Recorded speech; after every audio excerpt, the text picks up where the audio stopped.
ईद की खुशियों में अपनों के साथ यतीम और लावारिस बच्चों को भी याद रखना चाहिए। कसूर में चाइल्ड प्रोटेक्शन यूनिट में यतीम और लावारिस बच्चों की ईद कैसे गुजरी, उन्होंने अपनों के बगैर ईद की खुशियां कैसे मनाई, जानेंगे मुर्तजा बेग से जो इस वक्त इन बच्चों के साथ मौजूद हैं।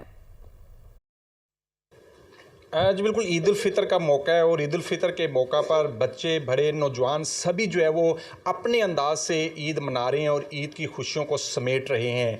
ऐसे में जो है वो एक इदारा कसूर में चाइल्ड प्रोटेक्शन यूनिट, जहां पर यतीम और लावारिस बच्चे जो है वो मौजूद हैं, इन बच्चों के साथ भी जो है वो डिप्टी कमिश्नर कसूर और डीसी कसूर ने जो है वो इन बच्चों के साथ ईद की खुशी का केक काटा और इनमें तोहफ़े तकसीम किए।